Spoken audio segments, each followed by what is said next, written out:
नमस्कार दोस्तों, आपका स्वागत है मेरे टारगेट सीटेट चैनल में। आज हम आपके पास लेके आए हैं सीटेट ईवीएस यानी कि अध्याय 1 पर्यावरणीय अध्ययन का। यानी कि इसमें महत्वपूर्ण चैप्टर है ईवीएस का और इसमें बहुत सारे प्रश्न हैं, लेकिन 1 से 50 तक प्रश्न है, लेकिन हम 2 पार्ट में इसका वीडियो लेके आएंगे, 1 से 20 तक या 25 तक और दूसरा 26 से या 21 से वीडियो, क्योंकि वीडियो ज़्यादा लंबा ना हो इसलिए हम शॉर्ट में वीडियो लेके आएंगे। और अगर ये सब सीटेट का अगर नोट्स आपको पाना है तो नीचे एक बॉक्स में लिंक दिया हुआ है, उस लिंक पे जाके आप मेरे सीटेट चैनल ग्रुप ज्वाइन कर सकते हैं, जो टेलीग्राम ग्रुप है, और उसमें बहुत सारे नोट्स आपको मिलते रहेंगे। तो चलिए दोस्तों, स्टार्ट करते हैं आज का टॉपिक। लेसन हम बता दिए हैं, चैप्टर बता दिए हैं। अभ्यास प्रश्न है। पहला प्रश्न है, पर्यावरण अध्ययन के अंतर्गत निम्नलिखित में से किस विषय का अध्ययन किया जाना चाहिए। याद रखिए, पर्यावरण अध्ययन के अंतर्गत निम्नलिखित में से बहुत बार प्रश्न ये पूछा जा चुका है, तो किस विषय का अध्ययन किया जाना चाहिए। तो भूगोल का भी किया जाना चाहिए, स्वास्थ्य एवं पोषण का भी किया जाना चाहिए और जीव विज्ञान का भी किया जाना चाहिए। अगर आप पढ़ते हैं तो ये तीनों सब्जेक्ट याद रखिएगा कि पर्यावरण अध्ययन के अंतर्गत निम्नलिखित में से जो विषय आते हैं वो है भूगोल, स्वास्थ्य एवं पोषण और ये जीव विज्ञान, यानी कि तीनों। तो तीनों जब आ जाएंगे तो इसका फोर्थ आंसर सही हो जाएगा, ये सभी। अगले प्रश्न की ओर चलते हैं, प्रश्न संख्या 2 की ओर। पर्यावरण अध्ययन के संदर्भ में निम्नलिखित में से कौन सा कथन सत्य नहीं है। अब यहाँ पे देखिए, सत्य नहीं पूछा जा रहा, बाकी 3 सत्य है और एक गलत है, तो इस पे हमको विचार करना है। एक बार देख लेते हैं कि क्या ऑप्शन आ रहा है। पर्यावरण अध्ययन के अंतर्गत मुख्य रूप से जल मंडल का अध्ययन किया जाता है, यही गलत है। याद रखिएगा, पर्यावरण अध्ययन के अंतर्गत मुख्य रूप से जल मंडल, यहाँ पे जल मंडल नहीं, हम लोग सारा ब्रह्मांड एक तरह से ले लीजिए, या मानव स्वास्थ्य जो जमीनी स्तर पे होता है उसका अध्ययन हम लोग करते हैं। तो यहाँ पे अगर जल मंडल नहीं होता तो सही होता, लेकिन यही ऑप्शन गलत है, तो इसका सही आंसर 1 होगा। लेकिन बाकी 3 ऑप्शन आपको जानना जरूरी है, क्योंकि 3 ऑप्शन सही है तो अगले प्रश्न में भी ये टॉपिक आ सकते हैं, इसलिए तीनों ऑप्शन आपको पढ़ना बहुत जरूरी है। पर्यावरण अध्ययन का संबंध मानव स्वास्थ्य से भी है, बिल्कुल सही, याद रखिएगा, पर्यावरण का अध्ययन मानव स्वास्थ्य से भी है। पर्यावरण अध्ययन की शिक्षा की शुरुआत प्राथमिक कक्षा से ही होनी चाहिए, ये भी सही। ये भी, इसका भी प्रश्न बहुत बार पूछा जाता है कि इस वर्ष सीटेट का दिसंबर में पूछा गया है कि पर्यावरण अध्ययन कौन कक्षा से स्टार्ट होता है। पर्यावरण अध्ययन की शिक्षा वर्तमान परिस्थितियों को देखते हुए अनिवार्य होनी चाहिए, बिल्कुल होनी चाहिए। तो ये ऑप्शन, तीनों ऑप्शन सही है, बस एक गलत है। अगले प्रश्न की ओर चलते हैं, प्रश्न संख्या 3 की ओर। पर्यावरण अध्ययन के शिक्षण के संदर्भ में निम्नलिखित में से क्या महत्वपूर्ण है। याद रखिएगा कि क्या महत्वपूर्ण है, ये पूछा जा रहा है। तो यहाँ पे ऑप्शन देख लेते हैं क्या महत्वपूर्ण है। विषय वस्तु का चयन सामाजिक परिप्रेक्ष्य में होना चाहिए, बिल्कुल सही, सही बात है। भिन्न भिन्न विषयों का एकीकरण होना चाहिए, ये भी सही बात है। पाठ्यक्रम द्वारा छात्रों के सामाजिक, भावनात्मक तथा आध्यात्मिक पक्षों के विकास पर बल दिया जाना चाहिए, यानी कि ये भी सही है। 1 2 3 बातें, तीनों बातें सही है, तो ये उपयुक्त सभी हो जाएंगे, यानी कि चौथा इनका सही आंसर हो जाएगा 4, उपयुक्त सभी। अगले प्रश्न की ओर चलते हैं, प्रश्न संख्या 4 की ओर। एक तरह से समझिए आपका ये प्रैक्टिस सेट है। अगर आपको आंसर लग रहा है कि ये सही है तो सही कमेंट में लिख सकते हैं। अगर कोई आंसर या ऑप्शन हम गलत बता देते हैं तो वहाँ पे आप कमेंट करके कह सकते हैं कि सर यहाँ पे आप गलत बताए हैं। 4 है, पर्यावरण अध्ययन का बालक के भविष्य से क्या संबंध है। याद रखिएगा, पूछा जा रहा है कि पर्यावरण अध्ययन का बालक के भविष्य से क्या संबंध है। संबंध के बारे में पूछा जा रहा है, तो थोड़ा सा एक बार देख लेते हैं कि क्या कह रहा है ऑप्शन। बालक भविष्य में एक व्यक्ति के रूप में अपने पर्यावरण में ही जीवन यापन करेगा, बिल्कुल सही।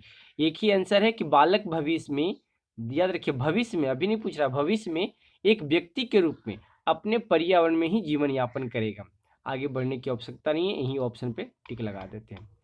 5वां प्रश्न है, किस आयु वर्ग का बालक पर्यावरण में होने वाली घटनाओं में जिज्ञासा तो अधिक रखता है, लेकिन उसकी अवधारणाओं को समझने में असमर्थ होता है। बहुत महत्वपूर्ण प्रश्न है। याद रखिएगा, किस आयु वर्ग का बालक? 5 से 7 वर्ष, 1 से 2 वर्ष, 8 से 14 वर्ष या इनमें से कोई नहीं। तो इसका सही आंसर हो जाएगा कि किस आयु वर्ग का बालक पर्यावरण में होने वाली घटनाओं में जिज्ञासा तो अधिक रखता, लेकिन उसकी अवधारणाओं को समझने में असमर्थ हो, यानी किसी बातों को समझने में वो असमर्थ होता है, तो वो है 5 से 7 वर्ष। बाकी सब ये 1 2 से बात नहीं चलेगी, ये भी इसका सही आंसर 1 हो जाएगा कि किस आयु वर्ग का, तो वो है 5 से 7 वर्ष। अगले प्रश्न की ओर चलते हैं, प्रश्न संख्या 6 की ओर। 6 क्या कह रहा है एक बार देख लेते हैं। बहुत महत्वपूर्ण टॉपिक है, अगर आप समझना चाहते हैं तो ध्यान से वीडियो को 1-2 बार करके रिपीट करके देखिएगा, बहुत अच्छा है चैप्टर। इसका वीडियो भी हम लेके आएंगे किस चैप्टर से अब तक कितने सीटेट का क्वेश्चन पूछे जा चुके हैं। प्रश्न संख्या 6 है कि पर्यावरण अध्ययन के शिक्षक होने के नाते आप निम्नलिखित में से कौन सा कार्य करना पसंद नहीं करेंगे? अब यहाँ पे देखिए पूछा जा रहा है कि नहीं करेंगे, तो ऑप्शन में हम थोड़ा सा एक बार देख लेते हैं कि क्या क्या कह रहा है ऑप्शन। विद्यालय परिसर की स्वच्छता के लिए यथासंभव प्रयास करते हुए आवश्यकता पड़ने पर स्वयं भी इसमें सहयोग करना, बिल्कुल सही। जब भी आप किसी चीज़ को अपने आवश्यकता अनुसार स्वयं करने की बात आती है, एक ट्रिक भी है, तो समझिए उस पर आप आंख मूंद के विश्वास कर सकते हैं, ये होगा। लेकिन यहाँ पूछा जा रहा है कि क्या पसंद नहीं करेगा, नहीं के बारे में पूछा जा रहा है कि निगेटिव।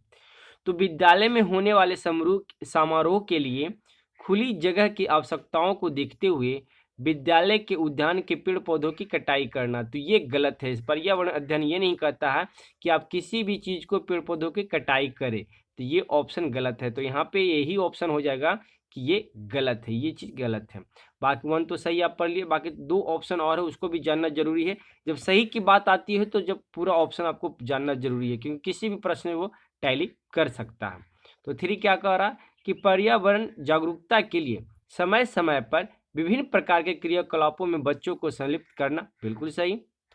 बालकों की शारीरिक स्वच्छता पर ध्यान देते रहना, जो कि उनके अच्छे स्वास्थ्य के लिए भी आवश्यक है, बिल्कुल सही। यानी कि 1 3 4 आंसर सही है, सिर्फ 2 का गलत है, जो कि निगेटिव पूछा जा रहा है, नहीं के बराबर। अगले प्रश्न की ओर चलते हैं, प्रश्न संख्या 7 की ओर, कि तीसरी कक्षा के बच्चों को पर्यावरण की स्वच्छता से संबंधित शिक्षा प्रदान करने का सबसे अच्छा तरीका क्या हो सकता है? या देखिए इसमें तरीका पूछ रहा है कि क्या अच्छा तरीका हो सकता है, इसमें सब ऑप्शन सही होगा, लेकिन कोई एक तरीका पूछ रहा है कि जो सबसे बेस्ट हो। तो देख लेते हैं कि क्या बेस्ट पूछा जा रहा है। स्वच्छता पर एक व्याख्यान देना, ये भी सही है। स्वच्छता के लाभ की शिक्षा देने वाली एक कहानी सुनाना, ये भी सही है। बच्चों के शरीर एवं उसके परिवेश को स्वच्छ रखते हुए उनमें स्वच्छता संबंधी आदतों का विकास करने संबंधी विभिन्न गतिविधियों में संलिप्त करना, और स्वच्छता पर व्याख्यान देने के बाद इसके लाभ की शिक्षा देने वाली एक कहानी सुनाना। नहीं, इसका सही आंसर 3 हो जाएगा कि बच्चों के शरीर एवं उसके परिवेश को स्वच्छ रखते हुए उनमें स्वच्छता संबंधी आदतों का विकास करने संबंधी विभिन्न गतिविधियों में संलिप्त करना। अगले प्रश्न की ओर चलते हैं, प्रश्न संख्या 8 की ओर, कि 8 क्या कह रहा है। अब ये 8 कह रहा है कि निम्नलिखित कथनों पर विचार कीजिए। अब इस पे हमको विचार करना है कि उपयुक्त में से कौन सा कथन सही है। तो भाई देखना पड़ेगा कि कौन सा कथन सही है, वो देखना पड़ेगा। पर्यावरण मनुष्य के जीवन व उनकी क्रियाओं पर प्रभाव डालता है, बिल्कुल सही। पर्यावरण जो है मनुष्य के जीवन और उनकी क्रियाओं पर प्रभाव डालता ही है। बी है, पर्यावरण अध्ययन को प्राथमिक स्तर से ही पढ़ाना चाहिए, बिल्कुल सही। यानी कि दोनों बातें सही है, तो इसका सही आंसर ए और बी दोनों हो जाएंगे। तो यहाँ 3 में देख लेते हैं, ऑप्शन ए और बी दोनों सही है, तो इसका सही आंसर ए और बी दोनों हो जाएंगे। अगले प्रश्न की ओर चलते हैं, प्रश्न संख्या 9 की ओर, कि निम्नलिखित में से कौन सा कथन सही है। अब इसमें पूछा जा रहा है कि कौन सा कथन सही है, वो हमको देखना है। पर्यावरण अध्ययन के अंतर्गत मुख्य रूप से जैव मंडल का अध्ययन किया जाता है, बिल्कुल सही। वहां पे ऑप्शन पे पूछा जाता है जल मंडल, लेकिन यहाँ पे है जैव मंडल, तो पर्यावरण अध्ययन के अंतर्गत मुख्य रूप से जैव मंडल का अध्ययन किया जाता है। दूसरा है कि पर्यावरण संबंधी अच्छी आदतों के विकास का प्रयास बाल्यकाल से ही प्रारंभ कर देना चाहिए, बिल्कुल सही। यानी कि बाल्यकाल बच्चों के ही बच्चों की अवस्था से ही पर्यावरण संबंधी अच्छी आदतों का विकास का प्रयास कर देना चाहिए। अगले ऑप्शन में देखते हैं कि अगला ऑप्शन क्या कह रहा है।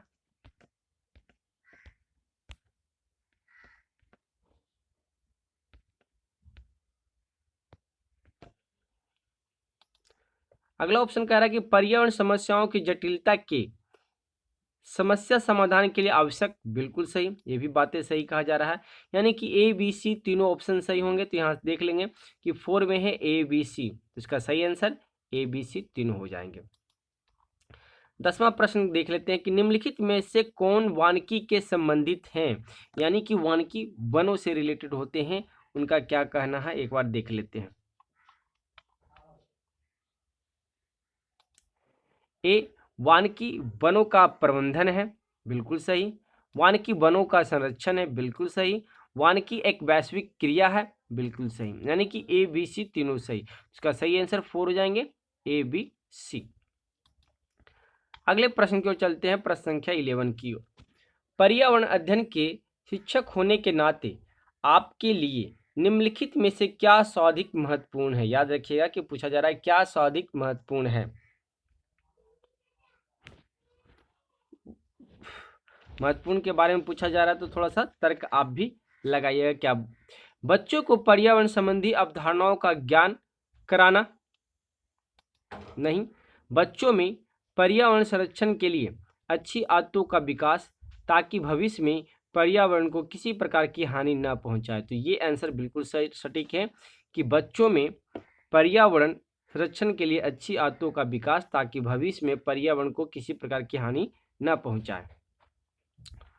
अगले प्रश्न की ओर चलते हैं, प्रश्न संख्या 12 की ओर। निम्नलिखित में से कौन प्राथमिक स्तर पर पर्यावरण अध्ययन की एक अवधारणा नहीं है। अब इसमें अवधारणा पूछ रहा है कि कौन सा अवधारणा नहीं है, उस पर हमको ध्यान देना है। यानी कि इसमें 3 सही एक गलत की बातें हो रही है। तो देख लेते हैं। बालक अपने जीवन में पर्यावरण के महत्व को आत्मसात कर सके, इसके लिए आवश्यक है कि इससे संबंधित शिक्षा को प्राथमिक स्तर के पाठ्यक्रम में ही शामिल किया जाना चाहिए, बिल्कुल सही। दूसरा देख लेते हैं, दूसरा क्या कह रहा है। पर्यावरण शिक्षा निरंतर चलने वाली प्रक्रिया है, अतः प्राथमिक स्तर से ही इसका शिक्षण आवश्यक है, बिल्कुल सही, ये भी सही है। अगला ऑप्शन देख लेते हैं। अगला ऑप्शन क्या कह रहा है, 3। प्राथमिक स्तर पर पर्यावरण अध्ययन को पाठ्यक्रम में शामिल करने के फलस्वरूप ही बालक भविष्य में पर्यावरण विशेषज्ञ बनकर इस क्षेत्र में रोजगार प्राप्त कर सकेगा। ये ऑप्शन बिल्कुल गलत है। कोई एक चीज पे आभारी नहीं रहना चाहिए कि यहाँ पे प्राप्त कर सकेगा रोजगार। चौथा देख लेते हैं। पर्यावरण शिक्षा औपचारिक एवं अनौपचारिक दोनों ही प्रकार से चलनी चाहिए और इसकी शुरुआत प्राथमिक स्तर पर ही हो जानी चाहिए। ये भी सही, यानी कि 3 बातें सही हैं। 1 2 4, 3 गलत है। तो इसका जो पूछ रहा है कि नहीं, तो नहीं के ऑप्शन में 3 आ जाएंगे। अगले प्रश्न की ओर चलते हैं, प्रश्न संख्या 13 की ओर, यानी कि 13 की ओर। देख लेते हैं 13वां प्रश्न क्या कहा जा रहा है।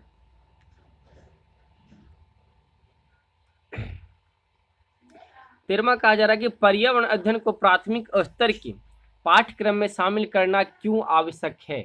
अब यहाँ पे पूछा जा रहा है कि क्यों आवश्यक है, उस पर हमको ध्यान देना है। उस पर अगर आप आंसर जानते हैं तो बता सकते हैं, नहीं तो हम बता देते हैं कि क्या इसके क्यों आवश्यक है। तो ऑप्शन देखना पड़ेगा इसमें थोड़ा थोड़ा सा।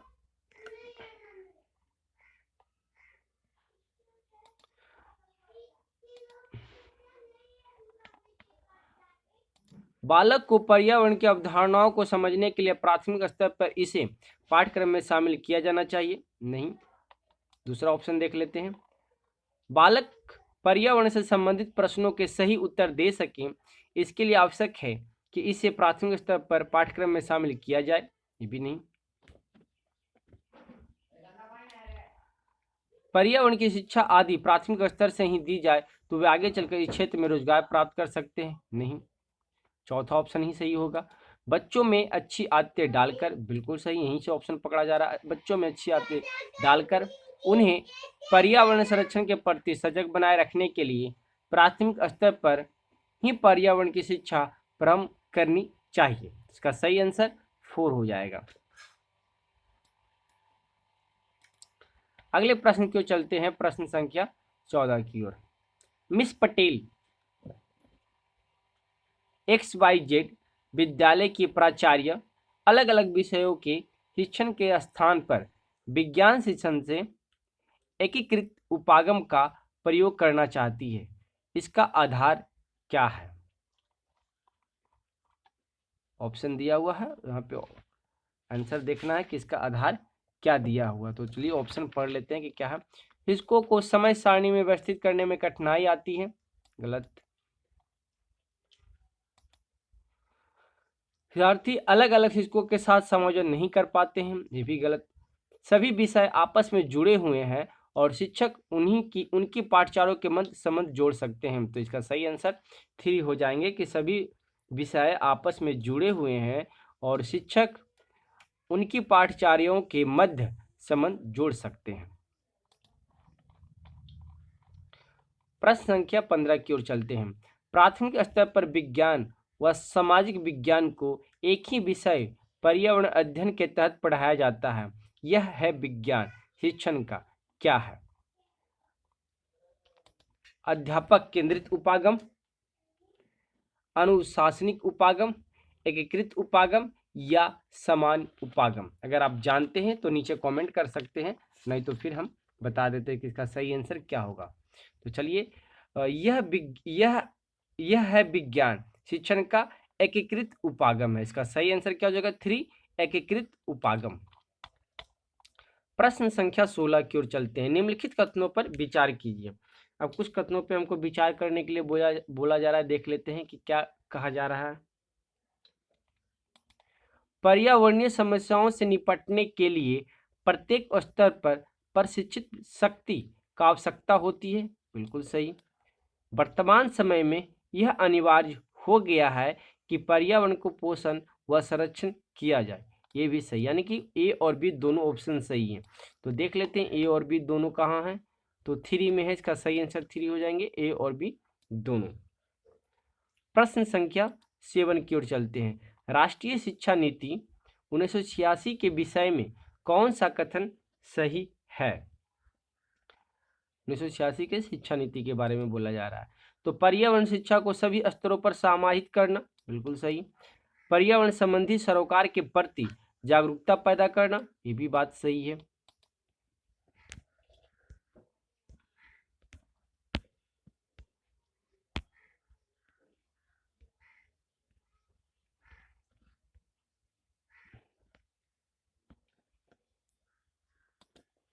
मानवीय विकास के लिए शांतिपूर्ण माहौल तैयार करना, ये भी सही। यानी कि ए बी सी तीनों ऑप्शन सही हैं। तो 4 में देख लेते हैं, यहाँ देख लीजिए, यही सही आंसर है, ए बी और सी। अगले प्रश्न की ओर चलते हैं, प्रश्न संख्या 18 की ओर। एकीकृत पर्यावरण अध्ययन के विषय में कौन सा कथन सही है? एकीकृत पर्यावरण अध्ययन के लिए